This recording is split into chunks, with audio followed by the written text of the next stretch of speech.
Hi, everyone. Just popping in to let you know that we just launched our new monthly newsletter, which we've created to share nostalgic news, reviews, and reflections, along with some updates about our other projects. You can sign up for free on our Patreon to get these newsletters in your inbox every last Friday of the month. Thanks for listening. They're broke. Yeah.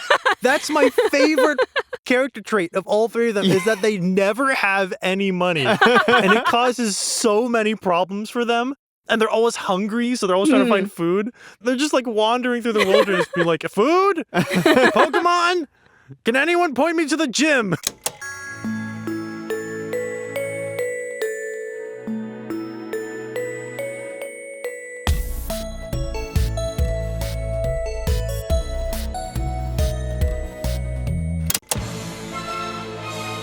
Prepare for trouble. And make it double. To protect the world from devastation. To unite all peoples within our nation. To denounce the evils of truth and love. You're doing so good. So what's funny about truth and love, Victoria? You think that's silly? You think truth and love is silly? What about lies and hate? Okay. To denounce the evils of truth and love. To extend our reach to the stars above. Victoria. Jino. Team Rocket blasts off at the speed of light. Surrender now or prepare to fight. Michael, that's right. God damn it. Welcome back to Nostalgia Club. That was so good. We're leaving all that in. It's been 9 minutes of us trying to do just that. And glad you made it here 9 minutes into the episode. It's season... 6. 6. Wow. Can we you made guess it. what we're here to do, to talk about today? Just Team Rocket. No, I'm kidding. They have a really Pokemon. big fan base, actually. I know. People sure really they do. like Just Team Rocket. I do like Team Rocket. Not so much in this first season, but later on when they become more fun and quirky. They're kind of... I mean, they're fun. They're funny because they're just so incompetent. They keep dying. Yeah. And that's like... Sometimes I exaggerate, but I did watch... Cut this out. What am I cutting out? I don't know. Where were we? I don't know how to cut from that. Welcome back to Nostalgia Club, Season 6. We're talking about Pokemon. Woo! I'm Jino, and with me as always, Victoria. And Michael. we're If three you sound couldn't designers. tell from that Team Rocket intro. Yeah. Yeah. We are three sound designers. We talk about nostalgic media, and now that we're older, we're like, was it good? And we're usually like, yeah. Today, it's Pokemon. Yeah. And there's a lot of Pokemon, and we all Pokemon. But highly requested by our listeners. yes, thank you everyone who sent in emails and comments and suggestions. We are going to be talking about specifically the first season of the Pokemon anime. Mm-hmm. But that's not going to stop us when we inevitably go on tangents Yeah. about the rest of Pokemon. I'm sure we'll do maybe more Pokemon episodes in the future because there's just so much Pokemon media to Yeah. cover. But for the sake of this episode, we decided to just focus on season 1 for the most part. We're going to be orbiting. Yeah. But Pokemon, so much nostalgia about Pokemon in general, so much Pokemon media, games, TV shows, movies. Detective Pikachu was also there. I'd really like Pokopia. Pokopia. I'm playing a lot of Pokopia, so, you know, if this season is coming out later than you expected, that's why. No, I'm kidding. And I'm excited. Yeah. So we rewatched specifically 7 episodes just to give ourselves something to focus on. But I'm sure, like, when we were planning this episode, we were going through the list of Pokemon episodes just in this season and being like, oh, I remember that one. That one was really fun. I really wanted to talk about the Squirtle Squad episode, but then I decided not to. This first season, okay, the Pokemon anime is way better than it has any right to be. Yeah. I remembered it as being kind of dumb and slow, but rewatching it, I was like, this is really good. Yeah. This season, this story of Ash going through the Indigo League is so iconic because they've retold it so many different times and so many different media formats. There's, you know, the anime based on the game, so anyone who's played the game also recognizes the story. Movie retelling, manga retelling, short videos on YouTube retelling from like multiple versions of that. Ash leaves Pallet Town, Pikachu doesn't like him, attacked by Spearows, Ash sacrifices himself, steals a bike from Misty, faces Brock, now they're a squad. Gym leaders, Team Rocket. Charmander, Squirtle, Bulbasaur, Charmander evolves too fast and doesn't like him. Elite Four, he gets his ass kicked. Butterfree. Butterfree goes. Butterfree. No! I think that should just be our summary. Yeah. They're monsters. You catch them in balls. And they like it. And they like it. They want to be caught in balls usually. Except for Pikachu. And then they fight each other. But you're friends. You're They're all friends. It increases your bond. Mm-hmm. Yeah. The capture and the fighting increases your connection to your Pokemon. And it's okay. It's okay. And there's hospitals for the Pokemon. Mhm. And I don't think there's hospitals for the people.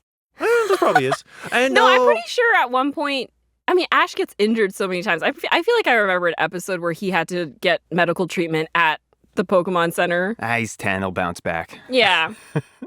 Nurse Joy's like, I didn't have medical training for this, but I'll try. Can you imagine going to the vet and the vet building is like the size of a giant like Hogue hospital? Yeah. Do those exist? I'm thinking about it, and they might exist. Probably. It's a big wide world out there. Yeah. And it's full of Pokemon to capture and befriend. Except for Team Rocket. They're mad because they want to catch Pokemon, but they want to catch your Pokemon. And that's bad. And so you fight.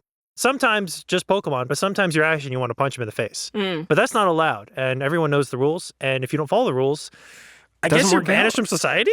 I do love how the show really goes out of its way to basically be like, all right, we're going to have our main character try and just sort of like skirt the edges of how you're supposed to do this whole thing. Yeah.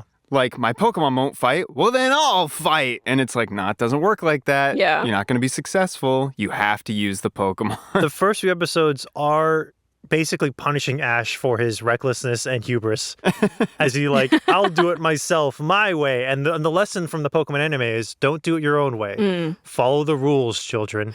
The rules exist for a reason. If you do it your own way, you'll end up with scratches and burns. And that's You have Pokemon. to earn the Pokemon's trust Yeah. in order to not get burned or electrocuted. Sometimes that's by putting them in a ball, and sometimes that's by sacrificing your mind and body to protect them physically. Yeah. That first episode really does work, though. Yeah. It's so good. I believe it at the end when I'm like, this Pikachu's great, and he's brooking nothing from Ash. He's just hanging out. He's electrocuted him. Just let me be myself. But by the end, I'm like, oh, but you believe it. Ash put his own body in the way of Pikachu getting attacked by those Spearow. Yeah. And he's such a little stinker. Yes. I love Pikachu. I love fat Pikachu. The rounder, the better. OG Pikachu. He's a little stinker. He's a little He's rascal. a scamp. He's a Yeah. scamp. He's making fun of Ash when they first meet. And when he thinks Team Rocket's dead, and then he finds out they're not, he's like, darn. He's like, chew. Rats. I hoped you were dead, but you're not.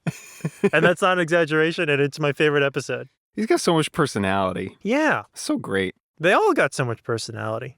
Misty wants her bike back, and then she wants compensation for her bike. Brock, you can say it. You said it earlier. Yeah. Brock wants to be the world's best breeder. Pokemon breeder. Sorry, Pokemon breeder. He's not very good at either. They should have given Togepi to Brock. That makes so much more sense. Togepi is the egg Pokemon. Brock wants to raise and nurture Pokemon. Giving it to Misty was a mistake and a cliche, and it should have gone to Brock. It is nice. Just any image of someone hugging a Togepi like a little plush. Cute, yeah. It's so cute. I was so invested in the Togepi mystery. I remember that. When I was a kid. When I was a kid and those episodes were coming out, I was like, what is this egg? Yeah. Who's going to get it? And then when it hatched into an egg, I was like, oh. But maybe it'll evolve into something really cool. And then it hatches and then it evolves into a bigger egg. And you're like, oh. You remember the mysterious Pokeball Ash carries around for that whole season, the GS ball or whatever? And then we never figure it out. Yeah. It's like, what's inside? They never tell us. I think, what did they say originally? It was going to be like Mew or something? I guess. Maybe. They should have committed. They should have said it was something. Something. Even if it's it's another Magikarp. It's a shiny Rattata. Yeah, that's pretty cool. It's your Butterfree. Whoa. That would have been amazing. He's been trapped. You've had him this whole time. He's been trapped in this prison. No, the but entire remember, season. they're comfy. They're comfy. Yeah, he catches Caterpie, Ash does, early on, and he talks about how comfy and cozy his Caterpie must be inside his Feels little like Pokeball. propaganda. I'm kidding.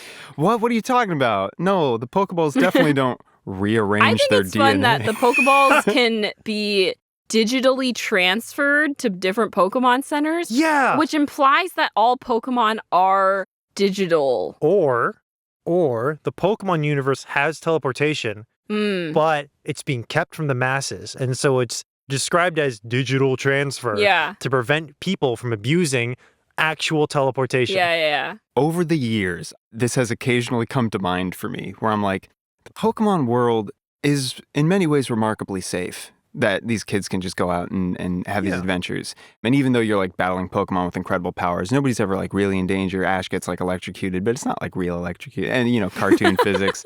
There are cops, but what do the cops do? There's one cop for town. There's one cop for town. And her job is to get and there late. they're all related. And they're all related. And she gets there late, and she also has a loudspeaker.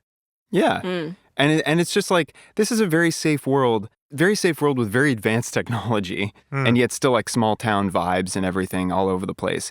I guess the trade-off is that your dangerous elements are so out there and wacky that it offsets the like general safety of the day-to-day. Yeah. It's like your day-to-day, your world broadly is pretty safe, except for that one weird group of people that are all dressed in like uniforms and are all there's following... multiple groups of organizations. Well, per region, I guess.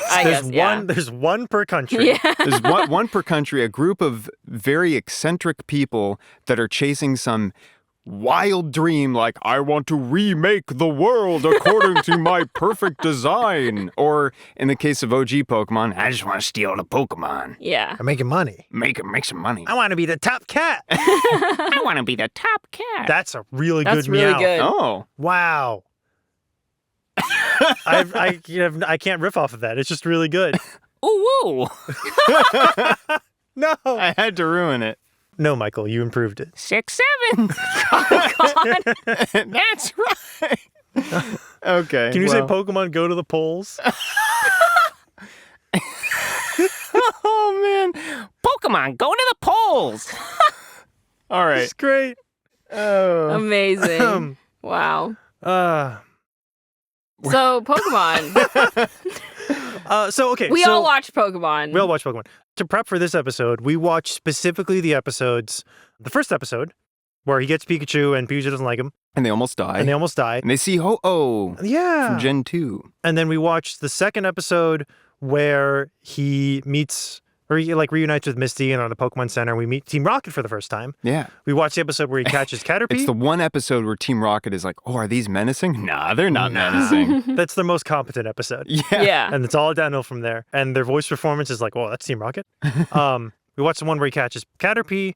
We watched the one where he lets go of Butterfree. We watched the one where he meets Brock. That's important. And we get introduced to the gym battle aspect. Yeah. Episode 3. And becoming a Pokemon master. Yeah. It's interesting that he doesn't start his journey with that intent. He just wants to catch Pokemon. Yeah. He's just really hyped about the concept of Pokemon. Yeah. And then he sees a poster and goes, oh, yeah, Pokemon Master Tournament. That's a thing. And then he spends the next 10 years trying to do that. Can you imagine that? If you walked into a hospital and saw a motivational poster and was like, I'm going to change my entire life's trajectory to revolve around this poster. Yeah. We watched the one where he races Ponyta because I think that one's funny. And we watched the one where he meets Ditto because Pocopia's out and we all need to know the Ditto lore, which Victoria will tell us in a little bit. And then, I love Ditto. That's the reason. Yes. Ditto's great. And Duplica, a name I can say. I watched the SS Anne episodes, the one where Ash trades away Butterfree and then regrets it. And then the one where it sinks and they think Team Rocket's dead. And I watch it just for that because it's really funny. It's great. We tried to get meet all the main characters. Yeah. And then we picked a few that are kind of like our favorite iconic or favorite episodes. Yeah. Wait, so I just want to, because I want to know each of your particular background knowledge of Pokemon. Yeah. If you're new to Nostalgia Club, we don't just talk about nostalgic media. We also talk about our own personal experiences and the concept of childhood nostalgia as a whole. Michael, what Pokemon you like? Well, let's see. When Pokemon, I think, was first coming out and there were Game Boys coming out, I was in I was probably in preschool, kindergarten, first grade range. When did the first one come out? 1990, was it 7? 1996 in Japan. Yeah, 1998, Pokemon Red, America. So I was 4 years old. Okay. And you were right on that Game Boy. No kidding. Well, I get these isolated little memories from like early years. So I have like a very scant memory of being in preschool and like a couple kids talking about Chikorita. And I was like, all I had in my head was like, is that some kind of chicken? I was like, what's a Chikorita? And they're like, it's a Pokemon. Pure gibberish to my ears. I was like, what? And they're like, you don't know what Pokemon is? Scoff, walk away. I'm like, I have no reason to feel anything about this interaction at all. You weren't cool then, and and to this day, I don't know what a Chikorita is.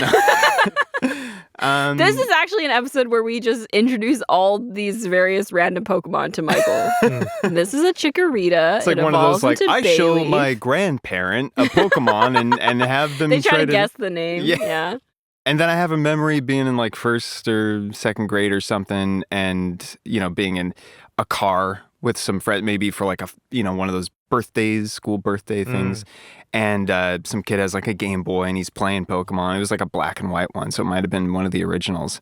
And I was like kind of fascinated by it. And I was like, can I try? And he was like, sure, just keep pressing A. So I just pressed A all the way through a battle, not knowing what the heck was happening, but being fascinated by it. And then in second grade, my parents got me a Game Boy Advance with Pokémon Silver. Ooh. And I was so captured by it. It was like, it might have been the first like video game like that I had. I was like fascinated by it, totally sucked in. Loved Totodile. Totodile's really good. Perfect little guy. I love the little, just the colors especially, and that like, there's just a quality to it. His gimmick, your first starter is always got a special place in your heart. Special place. His gimmick in the show is that it keeps biting Ash. Yeah, I remember that. Yeah.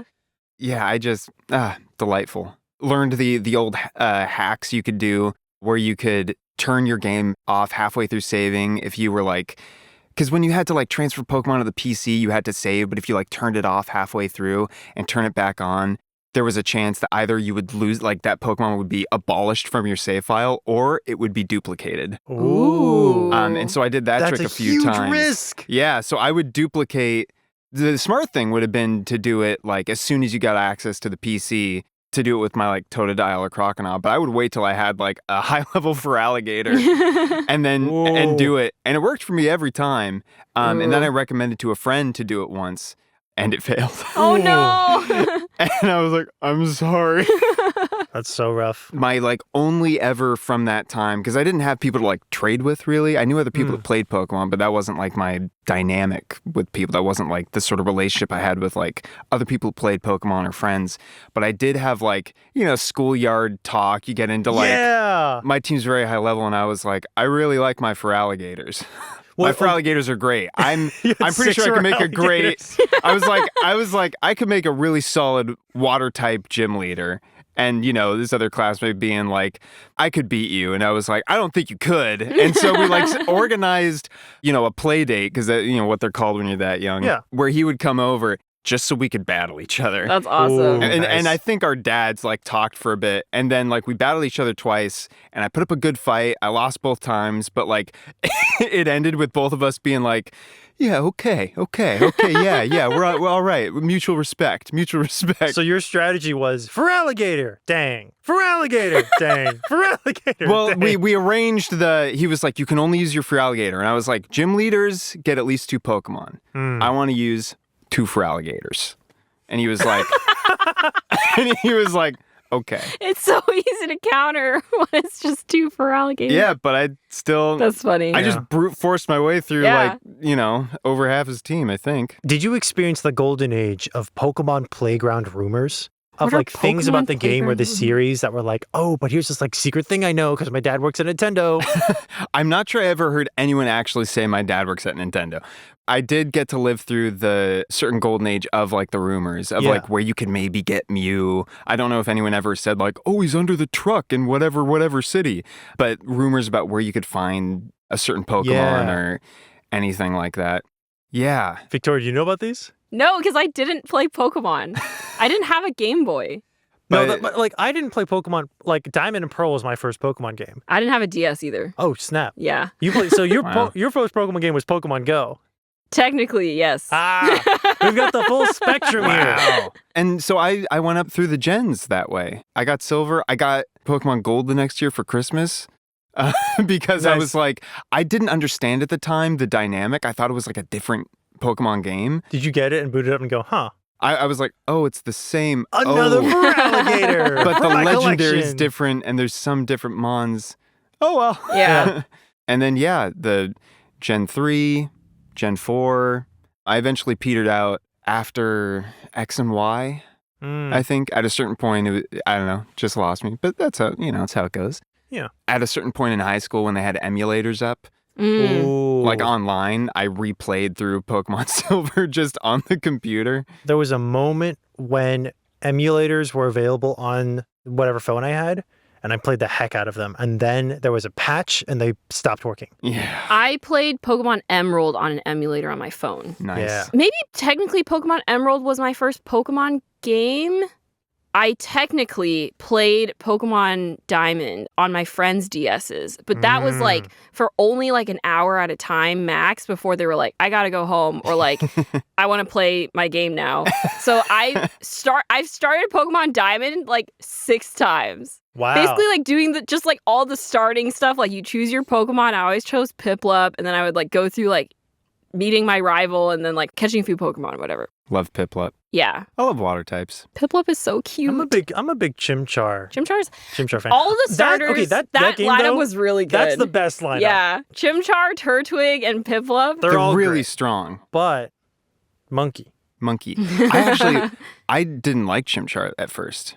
Oh. I was like, this feels weird to me. So you're wrong. No. I was. I like the Chimchar line now. Mm-hmm. And I think Infernape is great. I don't know why, but it just makes me think like Enkidu from the Legends of Gilgamesh. I think he's based on Sun Wukong. So there is sort of like an ancient warrior. Oh, well, that would make sense Yeah. then. And then Pokemon Emerald, I played, but I don't think I got all the way through it.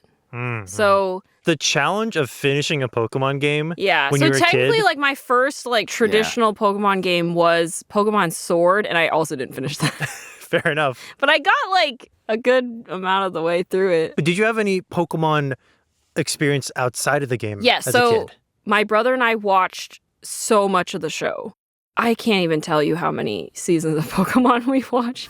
We would like binge watch them. We would go to the library and we would get like a whole season disc set. Wow. And then we would go home and we'd watch like a whole disc, which is like Then you've definitely probably like watched 15, 20 episodes. the most Pokemon out of all of us. Yeah. For sure. Probably. I mean, we watched like the Indigo League. We watched all the Johto stuff. We watched a bunch of Sinnoh. We watched all the like Battle Frontier Pokemon. Nice. So here's my thing is like, I don't remember a lot of things that happen. But it's the kind of thing where if you But it's read like, a you don't- description on Wikipedia, it all Yeah. comes flooding back to you. I remember like the main things, which is like the characters. So like when Ash meets May and Max, that was fun for a time, like when they were traveling together. And then later when he meets Dawn, and then they introduce like Pokemon competitions as like an alternative to battling. That was fun. And then you get more like Jesse and James backstory because Jesse wants to enter Pokemon competitions. And You know it's a good episode when Jesse and James are there. yeah. They make it good. So lots of fun memories. And then I think we watched some of the Unova region stuff, but then started falling off after that. It seems like with the show, they had kind of a formula going for a long time. And then at a certain point, they realized that they had to change it somehow. Because there was that big controversy here when they changed the art style for Sun and Moon, which yeah. I personally really like because thought it it lets was the nice. characters get really expressive. Yeah. But I also recognize like why that was divisive because the season right before that, the Pokemon battles got really shown in anime. Like they got really dramatic and like high energy and like big flashy moves. And so to go from that to like, and now Ash can do a funny face. Some people were like, no, my boy. I like it when he can do a funny face. Yeah. Yeah. I also read a lot of the Pokemon Adventures manga. It's like when all the characters are colors. Yeah. Like it's- red, blue, green, and yellow. It like sort of follows the plot of the show for a little bit and then it like deviates wildly. Yeah. And it's really brutal yeah. kinda It gets dark. and like violent. And I read most of it in a Barnes & Noble's without buying it when I was a kid. Diamond and Pearl was my first game, but I really, really wanted to play Pokemon because all my friends loved it. I loved trading the cards. The big playground rumor at my school was that there was a secret 4th level evolution after like Blastoise, Venus, or Charizard, which was a combination of the 3. And it was like some crazy like Venus store Charizard. And people would debate all the time on the playground, like, how is this possible? How do you get it? Et cetera, et cetera. And then we'd also like pretend to be Pokemon and have Pokemon battles. So like one of us would be a trainer and then someone else would be like a Blastoise, for example, and then you'd fight another kid. I think we did that too. Yeah. It's kind of sick because you could be like, Hydro Pump, and the guy goes like, I dodge it, and then you go, wait, but you're fire, you should die, and then you fight for real. Yeah. We also had a lot of Pokemon cards. At one point, we had like several binders full of them. Ooh, and then my mom buying packs threw them away. No! But the value. Yeah, I know. She threw them away like a couple years ago without asking. Which is like, okay, to be fair, I think my brother just left it in his room when he moved out for college. And my mom was basically like, anything that you leave out and you don't pack away is kind of fair game because we're moving. Yeah. So she just threw them away. I have like one binder sleeve of cards that I had saved in a storage compartment. And I have those, but everything else is gone. We had like entire tins. I wouldn't feel too bad because honestly, one, they're pieces of cardboard. Yeah. I play Magic. They're pieces of cardboard. They have no inherent value. They're just paper. They're ink and paper. Yeah. They shouldn't cost more than like 10 cents. But also, like, I think Pokemon retains its value the worst out of like a lot of the card games. I mean, for us, it was mainly like we had a lot of favorite cards that we spent a lot of time collecting. Do you have like a favorite? Oh, I'm trying to remember. I had some shiny cards that I was really... I think I had like a shiny Vulpix card. Ooh. Not like a shiny Vulpix as in like shiny Pokemon, but the shiny card version of a Vulpix that I really liked. That's good. I had a Delta version of Charmeleon that was electric type. Ooh. And I thought that was such a cool concept. A Charmeleon that could learn Thunder Punch. That's cool. I love that. And then it evolved into like an electric Charizard. Wow. Yeah, so my thing is that I never really got into the meta of Pokemon. Because even though we collected cards, we didn't actually, like, play Pokemon. Yeah. Like, we didn't do, like, card battles. So I didn't really understand all of the, like, this type is better than this type. And, like, this type is weak to this type. Unless it was, like, obvious from, like, water is weak to fire, or fire is weak to water. Or that's blah, blah. fine, because that's, like, nerdy and we're cool. Well, but it became a problem when I played Pokemon Sword for the first time. And I was just like, I'm just going to like build a team of like Pokemon that I like. And then I realized like, no, you actually have to like build a team that can like go up against these gym leaders. And then I was like, no, but I don't want to do that. No, but that's the core Pokemon experience. You don't build for strategy. You build your favorite team. Yeah. Like 4 Feraligatrs. No, it was 2. Like 2 Feraligatrs. There was, recently, years ago, maybe sometime when COVID was more of a thing and we were all at home, I was playing on my DS because you could download, games. Yeah. And so I downloaded Crystal. And so I made a team where I was like, I want an Ariados. I want the spider Pokemon that is basically like not gonna be able to do much, but I want him because he's colorful. Yeah. And I like this spider. I went full circle. I went from being like a kid, like, yeah, another Feraligator, to an adult who's like, hooray, a colorful spider. It can learn dig. And that's what I'm looking for. And toxic. Did you have like I guess it was the card game? Because early on for me, I didn't know like what the stats were really or how they corresponded. Yeah, I don't know anything about stats. I think that's why I struggled with Pokemon Sword and being like, oh yeah, like this is what I've been wanting ever since I was a kid. And then I was like, well, there's a lot more like strategy and knowledge that you need to have. Meanwhile, like I played Pokemon Go, which is just about collecting Pokemon. And now I'm playing Pokopia, which is you just become friends with the Pokemon and you hang out. And I'm like, I like that. I like just hang out with my Pokemon. I mean, that's sort of like the platonic ideal of the Pokemon world is become friends with these animals and hang out. Yeah. And also, they can cause explosions sometimes. But if you're friends, it's fine. I do want to play Pokemon Shining Diamond, which is like the remake they did for the Nintendo Switch, which I've heard things about. But like for me, it's the nostalgia. Yeah. I've played it. They make enough changes where it's not nostalgic anymore. Oh, but like I didn't technically play all of Pokemon Diamond. Maybe you should play all of Pokemon Diamond. So I'm wondering if Diamond the and Pearl are traditional good. Pokemon Diamond- game format will work better when I know the Pokemon better. Because I know Sinnoh region really well. I think Diamond really holds up, the original DS game. Pearl is a mess. No, I'm kidding. Pearl's a mess. The remake is fine, but they changed the mechanics of the contest entirely. Oh, okay. And I really like the old mechanics. They are Maybe I'll just play Pokemon Diamond on the DS. the original mechanics are completely nonsensical, but I love them. Yeah. The nostalgia, Yeah. right? And so when they changed the update in mechanics, I was like, this is not my contest. Because I knew how to abuse the old contest. I never, but I never even got as far as to play contests in Pokemon Diamond. When I was playing Diamond as a kid, when I got to the contests, it doesn't really tell you what to do from there. And so I would just get lost and give up and restart. So I've played up to the contests dozens of times. But past the contests, I have no idea what's happening. Yeah. Well, maybe one of these days I'll get around to it. Important question. Have you guys played the original red, blue, green, or fire red, leaf green, or any? No. I think I might have done a little bit with Fire Red. I reconnected with a friend recently who has since moved away. But he returned to me. I didn't even have a memory of this. He's like, here's your Fire Red back. Oh. And I was like, whoa. You gotta keep this friend. Oh, he's still my friend. I know. I just meant No, he's gone. that's really dedicated. He fixed the internal battery of it. Oh, So snap. he's like, Oh. the time, because it'll detect time of day and whatnot. He's like, the internal clock, I fixed it. So it'll be good for another 10 years or something. That's amazing. I was like, oh my gosh. Wow. So I must have played a little bit of that, but I know I absolutely played Leaf Green or whatever. I asked because the Pokemon anime, it's such a weird Ouroboros. The show is clearly an advertisement for the games, but at the same time, the show is so popular. In a way, the game might make you want to watch the show. Yeah. And of course, and then you have the trading cards.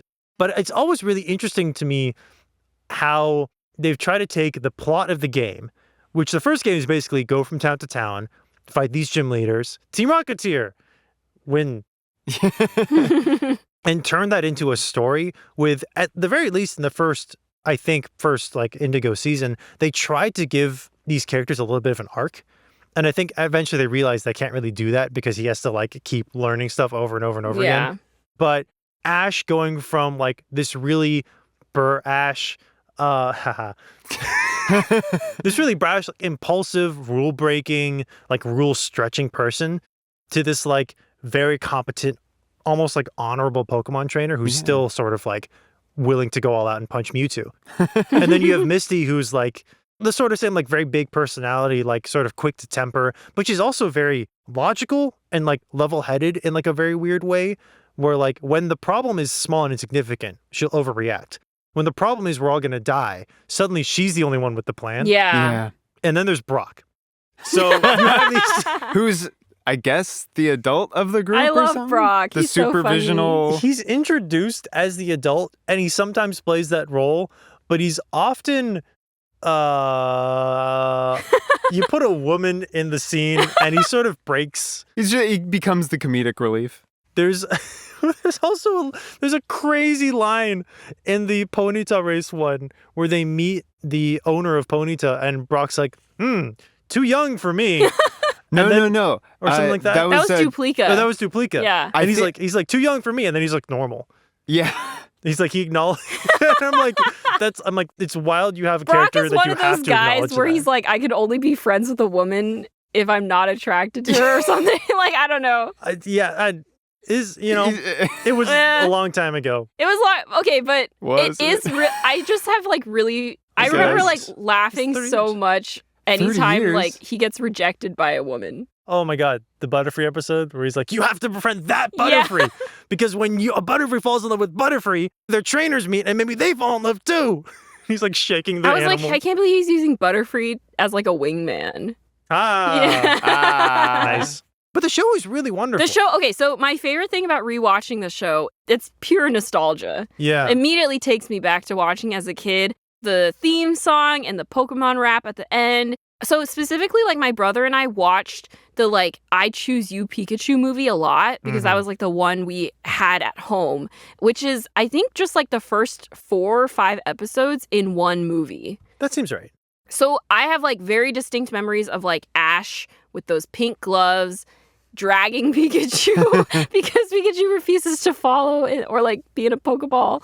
And then like all of the like lines when like he meets Misty and like their banter is like really strong in my memory now that I've rewatched it. It just like brings everything back. I just really appreciate like the dynamic of three people who are traveling together and they argue all the time, but they're also all kind of losers. They're broke. Yeah. That's my favorite character trait of all three of them is that they never have any money. And it causes so many problems for them. They get into so much trouble because they don't have money, so they have to go to these crazy lengths to like get into places or like buy tickets to things. They get scammed like every 3 episodes because they don't have any money. Yeah. And they're always hungry, so they're always trying to find food. They're just like wandering through the wilderness, being like, food, Pokemon. Can anyone point me to the gym? It's like, yeah, like how do you even make money as a Pokemon trainer? in the games, you just fight people and they give you money. Yeah. In the anime, you don't. You just beg. In the anime, you're just like Well, a it's like vagrant. presumably like this is a society where a lot of 10-year-olds go out on their own to travel. Or like adults, like Brock's dad just left Yeah. and didn't come back for years. Do we want to like go more specific into these episodes? Sure, yeah. First of all, I think it was nice that we watched a bunch of like Caterpie-centric episodes and kind of like got the general Caterpie arc because we start off with like Misty being like, ew, a bug, and like freaking out to like at the very end when he leaves, she's like, wow, Butterfree, be free. And we're She's such even, good friends now. when Butterfree's trying to court the other Butterfree, Yeah. and everyone's like, oh, like the other Butterfree's not really having it. Yeah. And everyone's trying to cheer up Butterfree, and Misty's like, how could that Butterfree not like our Butterfree? And Yeah. I was you're like, aw. I'm giving And him then when they dating played advice. the montage. Okay, so the Butterfree episode in particular, like it's all shenanigans and it's really funny. Like that was my favorite thing about rewatching these is like I forgot how funny Pokemon was. And I see all those like low quality Pokemon screenshots that people post online Yeah. and it's so fun to just like pause anywhere in the show and be like, Anytime Pikachu is far away in the frame, it's the best. I He's just kept a little blob. screenshotting like Pikachu. Pikachu's so cute. But yeah, like most of that episode is mostly funny shenanigans because they're trying to get Butterfree a mate and they're like putting like a bow or like a scarf on Butterfree, trying to like do all these things to get the attention of the other Butterfree. And then it's like, okay, now Team Rocket's attacking, so we got to deal with that. But even that's like pretty funny in the way that they deal with Team Rocket as always. But then the moment that Butterfree leaves and Ash starts getting sad, then I was sad. And I was like, why am I feeling so emotional? They really like milk the emotions. Okay, the first part of the montage made me sad, and then when it went longer, I was like, okay. But it is devastating. It's so sad. As a kid. Whenever Caterpie or Butterfree looks sad, I I cry know. every time. They Animate Butterfree Yeah. so well. Like, its eyes get, like, all watery because it's crying. My gosh. I don't think they have, but I have to imagine, like, bringing Butterfree back for, like, this big, like, 7 seasons in. Yeah. So, like, Butterfree's back and he's big and strong. I don't know. I think he's like the same. I literally looked it up. I was like, does Butterfree ever come back? And Butterfree comes back in, like, the last season for, like, an episode Wow. or something. They And- do that with Charizard a lot. Because Ash's Charizard, like, he gets a Charmander and it's really cute and it's like, you know, try not to die because if its tail goes out, he Yeah. dies, and that's crazy. And then it evolves too fast and it stopped listening to him. I had the VHS set of, like, the Valley of the Charizard, where Ash releases Charizard to train at the Valley of Charizard, which I think is, like, he's sort of come to an agreement with Charizard about, like, listening to him, like, they've become partners. I think in, like, also the Mewtwo movie, he and Charizard are on the same page at that point. But it's like an extended arc over multiple seasons of the show of, like, getting Charizard, trying to convince Charizard to work with him, releasing Charizard trains to get stronger and comes back for, like, some big fights. For some reason, I think I forgot all the Charizard stuff. It's like they do with Charizard what I wish they would have done with Butterfree, but I get it because Charizard's a big dragon who can punch, and Butterfree is a big butterfly who can cry. So there's like, I guess it's more interesting to do it with the big dragon. Well, we get kind of the best of both. Yeah. Ultimately, because the whole Butterfree story just shows us how much like Ash cares about his Pokemon, and when he lets his Butterfree go, it's like, this is a good kid. Yeah. This guy, he should be a Pokemon trainer. Added context, you guys didn't watch this one too, but in the SS Anne episode, he trades his Butterfree away. And then we kind of get like a mini montage of him being like, what have I done? My child. He's literally like, I trained this Butterfree from like when he was a baby. It was his very first Pokemon that he caught. And then I impulse gave it away because a fancy man in a dapper suit was like, and all friends trade Pokemon, Ash. We're friends, aren't we? And Ash is like, yeah, we're friends, stranger. I'm impulsive. And that's interesting because it does what you were talking about with Ash learning, like, you got to follow the rules. You got to follow the rules of how Pokemon works. That is technically the rules of how Pokemon works. Like, you could just trade your Pokemon away. Yeah. And he goes, okay, that's the rules. And then he's like, this is a dumb rule. I don't want to do this. It's the only time that I can think of in this season where he does a mechanic of the game. Like, the show's like, and here's a mechanic in the game that you can do, kids, when you play Pokemon on your own. And Ash goes, I don't like that mechanic. I would like to undo it. It's the only time I can think of. And you know what? I'm with you, Ash. I don't like Pokemon that you have to trade to evolve. I also don't like that. No. I'm like, no. Like, I raised this one. This one's mine. You always trade then trade back. You always do that. You gotta. Unless the other kid's and then he runs away with the link cable. And you're like, no! My abracadabra, whatever it's called. Alakazam, that's what it is. My hocus pocus alamocus. Did you ever trade? I started playing Pokemon too late.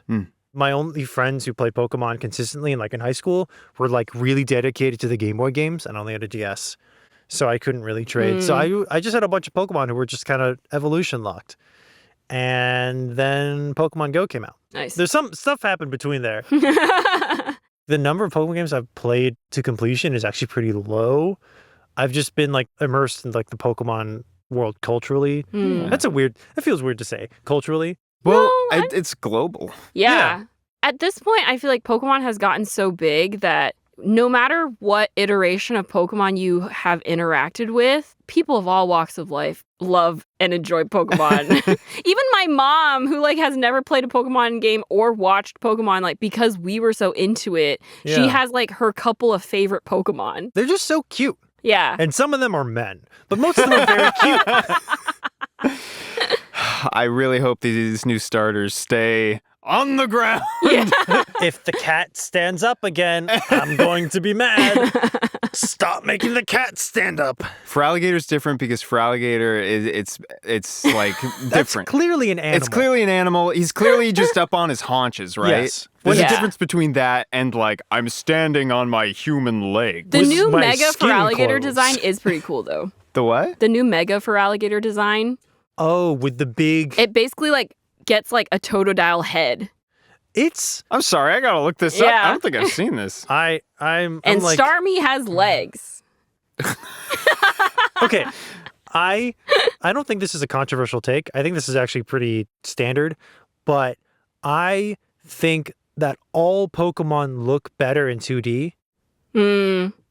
Even the new 3D designs look better in 2D. I think in 3D, Pokemon sort of look a little silly, a little I'm sure in Pokopia there's a very distinct art style, and then they look very cute in that. But the standard mainline Pokemon game where you take these very dynamic pixel art or hand-drawn images and then sort of T-pose them into the game. Yeah. They look silly. I guess in Pokopia they technically are 3D, but because they're small, I think you don't get as much there's no intense shading. Yeah. On the Pokemon. I think Starmie with legs would look better if it was hand-drawn or pixel art. These look curious. Okay, I know that the Mega Feraligator design is not the most popular. I think it's fun. It's fine. The Mega Starmie, I don't know what Mega I was Starmie is just funny.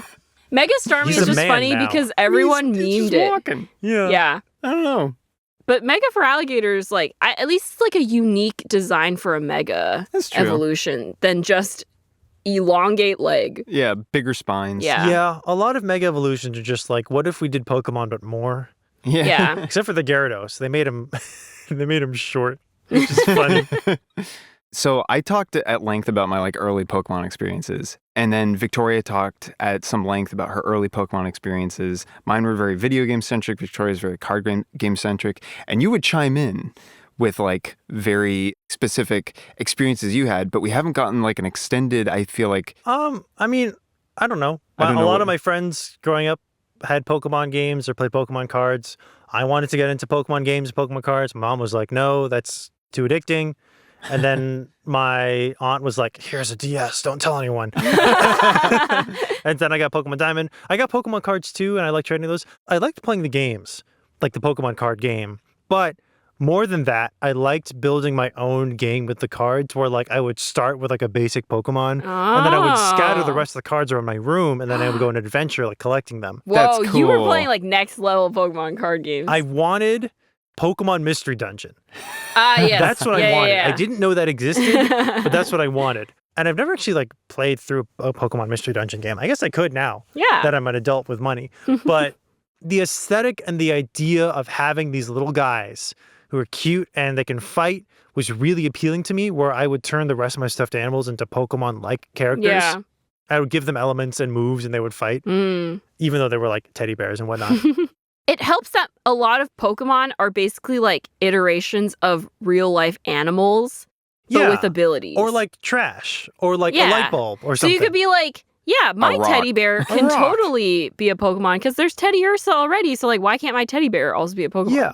I know there's some controversy about the newer Pokemon designs, but I really like, from a world building perspective, that there are more than 1,000 Pokemon now. Because in the anime, you know, when fish swim by, they're just fish. Yeah. But eventually, in some of the later movies, when fish swim by, they're a school of Pokemon fish because now there are enough new fish that you can populate the whole world with fish and it doesn't feel like they're all just Magikarp. Yeah. And now they're starting to like get into other like regions of the world and like inspiring the Pokemon designs off of that, which is fun. I really think it's cool that Pokemon has been around long enough that you could populate an entire ecosystem with Pokemon and it wouldn't feel forced. Yeah. Like you could walk into like a rainforest in the Pokemon world and spend a whole day and see hundreds of Pokemon and you wouldn't be like, this is just a bunch of mankeys in the jungle, I guess, because it's monkeys in the jungle. Like you could like see something new every like few minutes and be like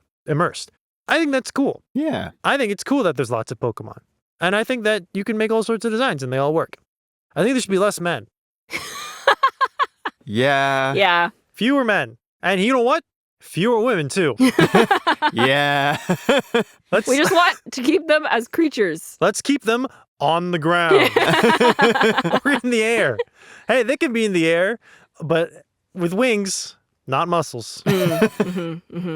I thought I heard you mention, Jino, that like as a kid you thought the show was like a little goofy, maybe not quite what you were looking for compared to like your own personal experience with Pokemon. For me, it was much the same. I was still sort of fascinated by it, particularly before I got my hands on the games themselves. Yeah. And then afterward, I was like, these are kind of like, well, whatever, they're jokey. And granted, you know, we just watched the first episodes from the first season. So I don't know what our experience would be if we jumped into like one of the, you know, Gen 3, like Hoenn cartoon Pokemon episodes. Yeah. But I did have a much greater, more fun experience watching these episodes as an adult than as a kid. And I was like, it had so much personality to what is otherwise a very kind of stripped down, necessarily like bare utilitarian Pokemon world. Yeah. There's a sort of like a reverence to the writing, and especially because we watched the dub, the performances and the translations for the dub have a certain like sarcastic irreverence to them that I think kind of goes over your head as a kid, but as an adult you're like, this is really fun, and it's also really well paced. Yeah. I'm sure we skipped the episode where two Metapods fight for the whole episode because I think that's a little bit of a waste of time. But in the rest of the episodes, like the plot really gets moving, and there's a lot of plot. Yeah. And much of it is Team Rocket has a big new machine and they fail, but that's still fun because Team Rocket has so much money, and Ash, Misty, and Brock have no money. It's kind of, in later seasons of the show, they kind of reverse it a bit, where Ash and the rest of them are doing okay on money, and Team Rocket has no money because they get ousted from the organization, but they're still trying to get back in. And so they're taking odd jobs and like begging for food. And so they've kind of like, they keep that like characters are desperate theme, but they swap the positions. Yeah. And it makes them so lovable and you're kind of like, You just yeah, feel bad for them at that this time they point. should get Pikachu because they deserve some kind of payout. In the SSN episode, James is pulled into a pyramid scheme via Magikarp. He's given a regular Magikarp in a golden Pokeball, and the guy sells it to him by saying that a Magikarp lays 100 eggs. Right, yeah, And each yeah. of them lays 100 more. And so James is tricked into overpaying for this Magikarp and then reveals to Jesse, not only did I get a forward on my salary, I got a forward on your salary and used both of that up front for the Magikarp. And so for the rest of the episode, when they should be evacuating the sinking ship, they're chasing after this Magikarp because they both are broke now, and that's their whole, like, that's all their monetary worth is this Magikarp. Yeah. And so while Ash is like trying to rescue his Pokemon, they're just trying to get their money back, which is really funny. And then when the big reveal at the end of the episode, when they are escaping from the sunken ship and Misty's using her water Pokemon, Ash is using Squirtle, and James is like, we don't have any water Pokemon. Wait, I have one. I have Magikarp. Isn't it so great that I spent both of our monthly salaries on this? Oh no, it's a Magikarp. It can't swim. And then it evolves into Gyarados, and then they get blasted by Gyarados, and it's fun. Yeah. Anyway, I think it's relatable in this children's show when they have money problems. Oh no. The representation. Because I feel like in later seasons, because I watch a little bit of Johto and like a little bit of Sinnoh, and like in later seasons, it sort of becomes like a... I definitely remember like the money doesn't become as much of an issue. It's like lesson of the week. How can we work together to solve this problem, Pokemon? Or like, oh no, someone's in trouble. What can we do to get them out of it? But in the Indigo seasons, it's like... They're really just like, they've got 2 cents in a dream. Yeah. In the Indigo season, it's like, wow, a boat. I really wish we'd get on that boat. And then Jesse and James show up in full cross-dress and go, you want free tickets to the boat? Get on the boat, kids. And then they get on the boat, and then Team Rocket's like, actually, we tricked you all onto the boat to rob you. We're going to rob you now. And then the trainers go, but we have living weapons on us. We're going to get you with our living bombs. And then the ship sinks because, of course it does, because they blow it up with their living bombs. Can we talk about the computer phones? Professor Oak with the wrong camera angle boiling ramen in his laboratory was great. I just love, like, when Ash calls his mom and it's, like, a computer with, like, a video call or, like, you can basically Zoom call, but, like, it's connected to your phone. Yeah. And it's, like, this ginormous machine. I love that aesthetic. And I, like, forgot that that was the thing in early Pokemon seasons. And it just made me so happy. It's lovely. It's really, like, it's futuristic, but it's, like, retro. Yeah. It's, like, at the time futuristic, but, like, kind of like Star Wars. Like, now we see it as retro-futuristic. I think they call it cassette futurism. Yeah. Ooh. Or Formica punk. Ooh. Yeah. There's all kinds of weird subgenres. But yeah, it hits just the right, like, the right spot. You're like, oh, nice. It's kind of tactile, but still, like, a little fancy. Yeah. All the tech in the Pokemon universe is kind of like that. Like, all the medical tech, too, is sort of, like, vaguely like, how does that work? I guess you're on a gurney Yeah. and you're hooked up to machines. And when Ash pedals his bike, stuff happens. Well, but it makes sense for Pikachu because it's like Pikachu's an electric Pokemon and he's weakened, so you got to give the Pokemon more electricity to feel better. Yeah. I did, though, when in the Pokemon Racing episode, when Ash and Ponyta crash and Pikachu just electrocutes them and they get up, I was like, I don't think that is how it works, but sure. On one hand, it's like restarting your heart with an electric shock because I guess they need that. Yeah. On the other hand, it's just more pain, but different. Yeah. Wake up. Ouch. Wake up. But I will say, anytime anyone gets electrocuted in this show, it's so funny to me. They put in a lot of work in that electrocution animation. Yeah. They're always like, ah! I did love that racing episode, not only for like the added detail it gave us to like the world where it's like, oh, we didn't get this in the games or anything. Like, here's a part of the Kanto region where there's just this town that has like a subculture of breeding these Pokemon, and they have these like ranches, and there's like a clan that does the whole thing, and they have this festival and a race. It's like, what a great piece of the world. And then you're watching the race and you're like, okay, if you're riding a rock Pokemon, you just fail because you hit a river and you can't go past it. And also, I thought it was clever how near the end of the race, the Pokemon have to stop to like eat a bowl of food. And then once you finish it, you have to continue on. And the bad guys like Dodrio with its 3 heads is like, they're each trying to tug in a different direction. I'm like, oh, that's a clever way to slow down the bad guy. Yeah. But then I was like, imagine the Kentucky Derby. And at the 3/4 mark, everyone had to bring their horses to a full stop and have them eat like a trough of food and then get back up to a gallop and run the final stretch. But it does feel like one of those local competitions, like a local race. Oh, yeah. Not with like horses necessarily, but like one of those like every year in the middle of July, we get a bunch of people into the woods and they have to swim through this lake, which is full of snakes, and then they climb a tree, jump off the tree into a second snake-filled lake, drink a beer and eat a bowl of grape nuts, and then cross the finish line. Massively entertaining. You're eliminated. It's like, I just loved how like Team Rocket is like monologuing, and then you see Squirtle and Pikachu just stuffing their faces. And Ash has to be like, hey, Team Rocket, and they both go, oh yeah. Oh yeah, the villains are here. It's just so funny. The Pokemon are so cute. I love how much personality I have. And I love how, like, indifferent they are sometimes to the trainer's wishes. Not in, like, a Pikachu hates Ash in the beginning of the show way, but a kind of like, I don't really care what's going on. I'm going to eat this food. I love how sometimes in the, animated Pokemon battles, you can have the trainers call things out that you can't do in the game. Yeah. Where it's like, Pikachu, dash around for a bit or something, like try and get a better position. A frequent thing you'll run into is, Pokemon, dodge that attack. Like, dodge that incoming attack. It's like, well, okay, good to get the call out, I guess. Like, okay, I can't tank this one. But imagine if your trainer was consistently like, Pikachu, take the hit. Pika? I think there are episodes like Charizard, Fire Blast, Pikachu, take that one on the chin. I think there are episodes where like there's some sort of benefit to like taking hits. It's very anime. Yeah. Where like this, like I power up the more damage I take. Oh, that yes. Sort of thing. Yeah. Yeah. Because there are certain Pokemon that do more damage the lower their HP is. Yeah. There are also Pokemon who do more damage the lower their friendship level is. I don't know if that's ever been translated to anime, but it's like, we hate each other. Get them. Rewatching Pokemon, now that like I'm just such a fan in general of like all these like various Pokemon, it's just like fun to look at. Like, I don't even care about the characters. I'm just like, look at what Squirtle's doing. Yeah. It didn't really work on me as like, I don't really feel the need to go play a Pokemon game.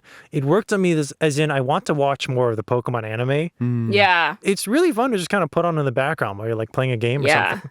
And again, the dub is so funny. The voice actors are so good. Yeah. They're like, I mean, like right now, they're sort of all legends in the industry now because they've been going for so long and the performances are really great. But you can also kind of tell that like they didn't have a ton of options. And so they all kind of had to pitch in for all the background characters. Yeah. And you can kind of tell when it's like, oh, that's Misty again. Yeah. Nope, there's James again. Like, it's like... I just like lost it every time Ash and Misty like make jabs at each other. They give such strong first cousin energy. Yeah. Where like first cousins who like show up to school and like, oh no, we're in the same class. Yeah. And they're on this extended field trip and they're just throwing their lunch at each other on the bus. And Brock's there like, please stop, please stop, please stop. The line where Ash is like when they talk about Caterpie and like Misty's freaking out, like Ash is like, but I like it. And she's like, it takes a worm to know a worm or whatever. And then another some time, zingers. Yeah, another time when Misty's like, let's get out of this forest and all these disgusting things. And Ash is like, aside from you, what other disgusting creatures are there? Kills me. This is what I'm saying is like, I just love that they're just like constantly arguing. It's my favorite part of their character. And I think it's sanitized later.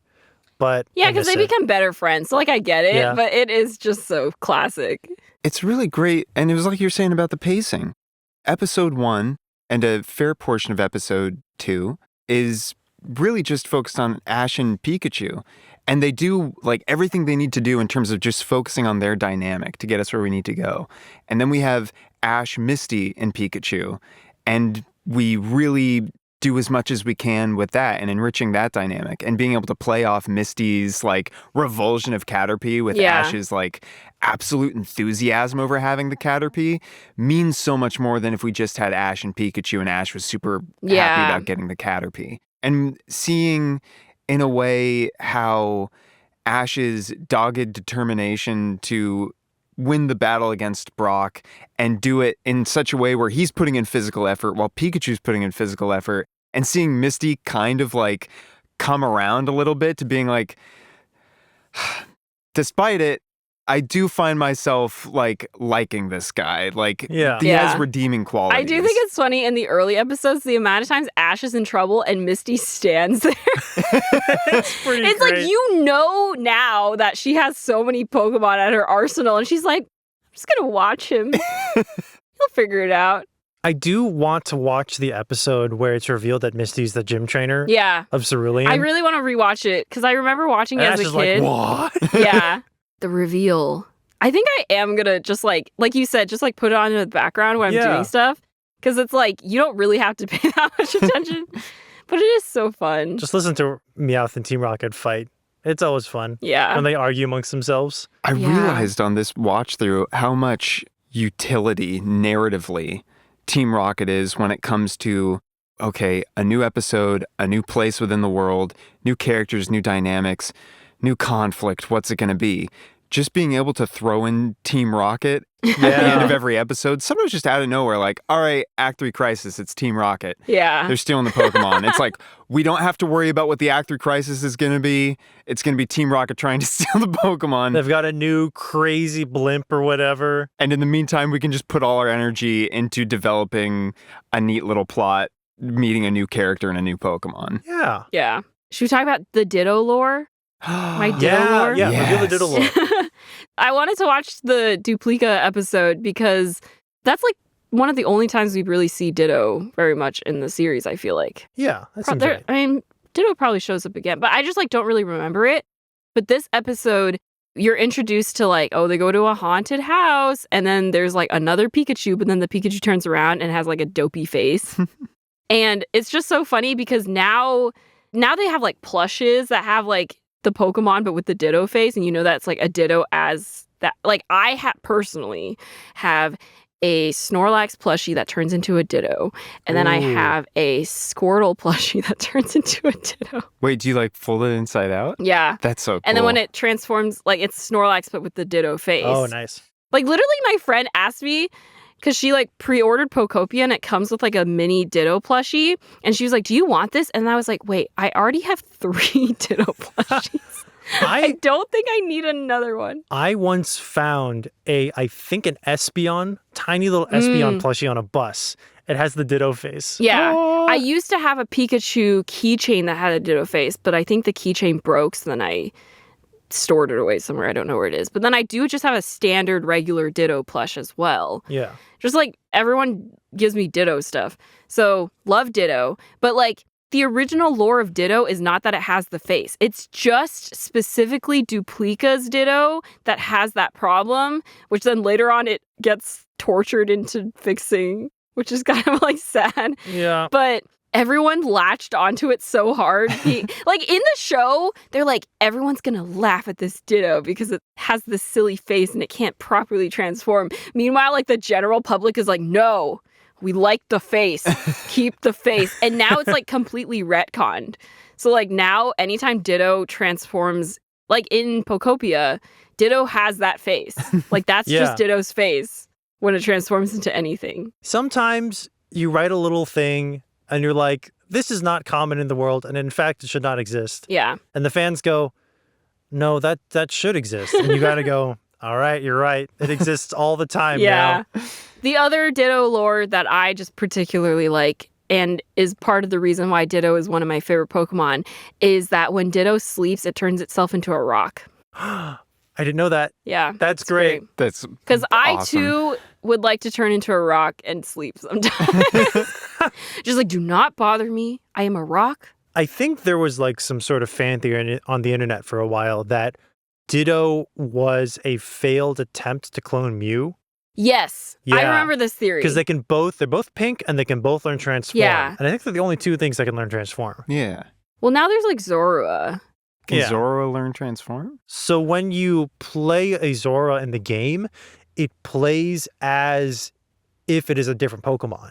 And then like you have to do something as playing against it, you have to do something to reveal it as a Zora. So it's like a trick. Interesting. I'm pretty sure that's how it works. Yeah. I've never played with it myself. All I know is that when they introduced Zora into Pokemon Go, Zora transforms into whatever Pokemon you have as your buddy. And so you would see, like, for example, my friend has like a Rayquaza as her buddy. Yeah. And so you would see like a Rayquaza on her map. And I'd be like, oh my God, is that a Rayquaza? And I'd be like, oh no, it's Zora. But I was tricked because my buddy for a bit was Blastoise. So I was really excited to see a Blastoise on the map because I'm like, so I can get more disappointing. Squirtle candy for my Blastoise. And it turned into Zora. And then I think I was at the office because I remember I like caught it, but then I was like talking with one of you and I looked back at my phone. I was like, that's not Blastoise. Who is that? And that was my first introduction to Zora. Wow. Yeah. Devastating. What a wild introduction. I know. I remember the summer of 2016 was when I graduated college, and it was the same summer that Pokemon Go came out.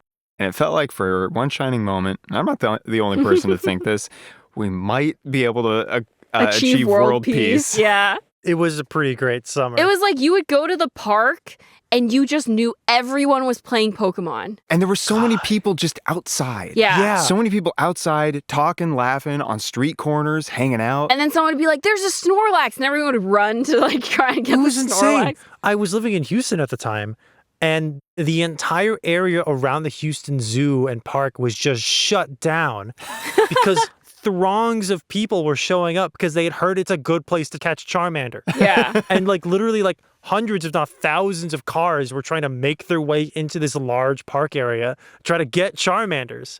And we were like, we happened to be hanging out with friends and we were like, we should go. And we showed up and we're like, we physically cannot get into the park. Wow. And so we had to give up and leave because that's how many people were trying to play this game. And now Niantic has photos of everyone in the world that can use to deliver packages, Yeah. which was devastating to learn, but also not a surprise. Yeah. There's still people who like get together and play Pokemon. And it's pretty fun, but it's definitely not like it was in 2016. Yeah, there's a lot that's different than it was. Yeah. Well, we touched on it a little bit with your plushes, but the plushes, that's like the final part. It's like, the pillars of the Pokemon fandom is like the show, the games, the cards, the plushes. Is there anything else I'm missing? That's it, right? I guess movies are kind of with the Yeah. show. They have plushes, multiple plushes of every single Pokemon in existence, which was impressive when there were 500 of them. Now there are well over 1,000 Pokemon, and there are stores set up that sell all of them. Yeah. And they call them Pokemon centers, which adds to the appeal of going. You're like, I'm going to the Pokemon center to go and get a Pokemon plush. Yeah, Have you ever been? I haven't been. I've never been. They have one in New York now. Really? Yeah. So more feasible to get to than Japan. When I went to Japan, I was able to go to the Pokemon Center. I think Ooh. like the one they talk about that's like, the Pokemon Yeah. Center. I think it was relatively small. The coolest thing about it is just being able to see a bunch of plushes of the original 151. Ooh. Just like all sort of, it sort of lines the Yeah. walls. I have only benefited from friends going to the Pokemon Center. So last time my friends went, they brought me a Lotad. So I was very excited about my Lotad plush. The funny thing is, I have like 4 of the same Ditto sticker because every time people go, they're like, oh, Victoria likes stickers and she likes Ditto. So they get me that same sticker. I remember there was a time when we were here at the office, like bored out of our minds, and we pulled up the Pokemon Center website with all their plushes listed, and we just like scrolled through hundreds of like different Pokemon themed merchandise. God, the people who have the contract with Nintendo and Game Freak to design these Pokemon plushes will never go out of business. No one's designing these Pokemon as like, and this will make a great stuffed animal. And then you have this like, oh, okay, this one is a big ball of tentacles that wriggle around. How do we make this a convincing, cute thing that Yeah. people want to buy in like 3D space? Or like, here's a sword. How do we make it stand up? Like, Nintendo really has just like such a gold mine because you really truly can't say you're a Pokemon master until you have one of every single plush. And that's my goal in life. I'm going to be spending millions at the Pokemon Center, becoming a true Pokemon master because you got to catch them all. Is still not a Pokemon master. He has not caught them all. He's not even No, close. because there's a line in one of the early episodes where Misty's like, "You're never gonna you'll become a Pokemon master in a million years," and I was like, "Yeah." No, he is. He won. No, but he's not a Pokemon master because he hasn't caught all Pokemon. Because they're still adding more Pokemon. Oh. It's physically impossible for Ash to be a Pokemon master. He's not a Pokemon. He can't. He won like the Great League or whatever it was called. He's a champion. He's a Pokemon champion. At long last. But for Ash, like you said, his initial goal is just to befriend and catch all Pokemon. Do you think he's met all Pokemon? No, because No. again, they keep adding more Pokemon. But like. He's still 10 years But old. even also. of the regions he's been Yeah, to. has he missed any? That's honestly a good question. I know there are episodes that have not aired in the States for a variety of reasons, like giving children epilepsy, or Ash gets held up with a gun.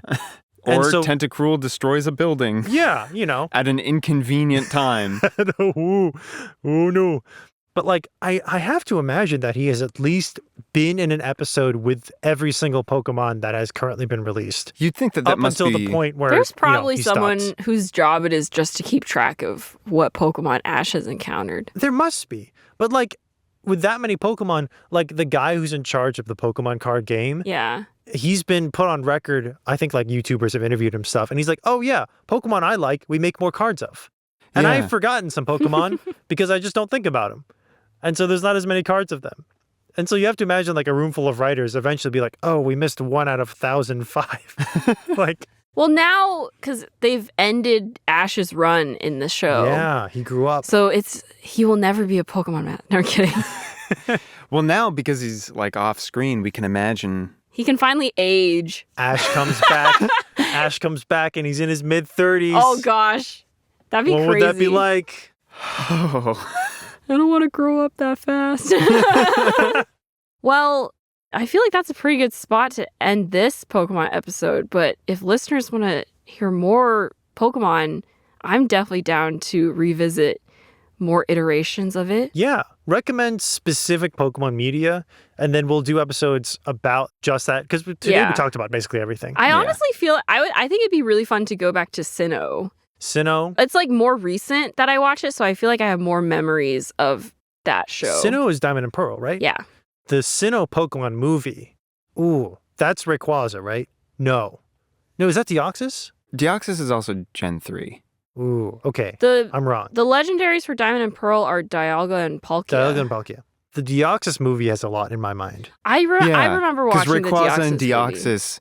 Deoxys is mostly just like an alien who's like, time to go to this planet. And Rayquaza is like, I'm gonna destroy you.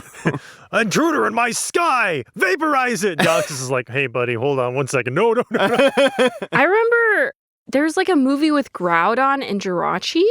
I never watched that. I remember the title Jirachi's Wish. Yes. There was one with Celebi, where Celebi dies, and that causes problems. A big one I remember was one where there's Lugia, which is one of the legendaries from I think Gen 2. that's the second one, yeah. Yeah, and Lugia's flying around, and the 3 legendary birds are just trying to destroy him.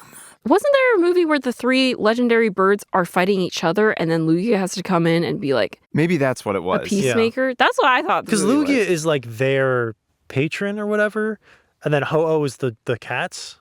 Or the legendary, are they legendary dogs? Dogs. There was a funny meme I saw where it's like the legendary dogs like, our master, and they're bowing to Ho-Oh. And then the 3 legendary birds are like, get him! And they're attacking Lugia. I don't remember. My only thing was like in the like second episode where Ash is at the Pokemon Center and he like sees like the mural and he's like, that one's that bird I saw. I was like, but that one looks like Articuno. He's wrong. Yeah. Oh, okay. He's wrong. Because I was confused. He doesn't have reference to what he saw. I see, yeah. I was like, that's not Ho-Oh. Like if you saw a rhinoceros for the first time and That's we're fair, showing yeah. a picture of a hippo, you'd be like, yeah, I guess that's the same. yeah. Oh, what's your favorite Pokemon? Oh. Okay, my top 3. Uh-oh. What's your favorite can't- IQ member? I can't choose a single favorite Pokemon, but my top 3 are definitely Piplup, Lotad, and Ditto. This is tough. I can't quite think. It might just be Totodile just because I love him, but maybe that's just like my first starter, special place in my heart kind of thing. Yeah. I do love Mew. Mew is pretty cute. good. When Mew everyone very was cute. when everyone was like going crazy for Mewtwo and how cool he was, I was like, I prefer Mew. I agree, actually, yeah. Yeah. I'm a Bulbasaur guy. Nice. Bulbasaur's good. 001, the first one they got. Bulbasaur. Chimchar's great. Don't get me wrong. Chimchar's great. But if I had to have a Pokemon, I think I'd have Bulbasaur. A Nice. coworker of mine recently, because we were talking about Pokemon, and they were like, there's a reason why Bulbasaur is number 1. Yes. Because he's the best. He's the best. He's a little dinosaur frog plant. And you can water him and he's your friend. Yeah. And maybe he's a little slimy, but that's okay. He's got a cute little face and it grows up to be a big bean monster. Bulbasaur, Squirtle, and all the Pokemon, they're so cute in Pokopia. Yeah. Like, they just run around and you just watch them, like, interact with each other and they'll run up and be like, Ditto, I got you a stick. Yes! Thank you for this stick. I will treasure it forever. Bulbasaur does this thing where he makes, like, a heart with his vines and it's really cute. Thank you so much for listening to this episode of Nostalgia Club. Welcome to Season 6. We hope you stick around for the long haul. Woohoo. If you want to find us on the internet, we have an Instagram at Nostalgia Club Podcast. You can also email us any suggestions, comments, or just say hi at nostalgicalpodcast@gmail.com. Also, be sure to leave a rating on your podcast platform of choice. It really, really helps us out. You can also comment too. We love reading your comments. We are under MouseKnight Studios, which is everywhere. We make audio dramas and stuff. You should check it out. And we have a Ko-fi if you want to support us financially. Hooray! Hooray! And until next time. Oh no! Nostalgia Club is blasting off again! Wobbuffet. Oh my god! I forgot about Wobbuffet! I summoned from the ether memories from the ether. Yeah, because the like Team Rocket blasting off motto changes. It has various iterations. Yeah. Did you guys remember finding out that like the way that Jesse and James do the like prepare for trouble, like the Team Rocket motto is wrong? No, what? Yeah, Huh? there's like a technically proper way that you learn about when they meet Butch and Cassidy. Oh, I mean, of course it turns it's out there's wrong. like an eviler version of the Team Rocket motto. Oh, Yeah. I did not know that. Jesse and James are basically just employed. Yeah. But they're not evil. They try really hard to be evil. Yeah. But I think in their hearts, they are good people. They just don't know how to express it. We didn't even get into like James and Jesse's backstories. Oh my gosh. The romance. But not between them. Eventually, yes, right? Really? Oh, I don't remember I don't that. think so. I thought I read something that said eventually they admit their love to each other or something. Oh, well, if they do, I didn't get there. I'm just happy that after all the hardship, they they find something real. I just know that there's a popular artist who makes fan art of Jesse and Ash's mom Oh, as a couple. There's a lot of jumps to get there. yeah. A lot of jumps to get there, and yet... But the dynamic is then Ash now has basically Jesse and James as authority figures in his life, which is really funny because they used to be enemies. Yeah. And now they have to try to get along in this house. That's funny. And like James becomes like the weird uncle with his cat. Well, I mean, what? Like every Pokemon movie or every other Pokemon movie, Team Rocket shows up and are helping them by the end. So Yeah. Yeah. Or in the third Pokemon movie, when they're literally just there to give fourth wall breaking color commentary. Like they're so uninvolved in there and they're literally just trying to get out. And they're like, where are we? Oh my gosh, I forgot to mention that I love how sassy the Pokedex is. Yeah! It calls Ash stupid. That's incredible.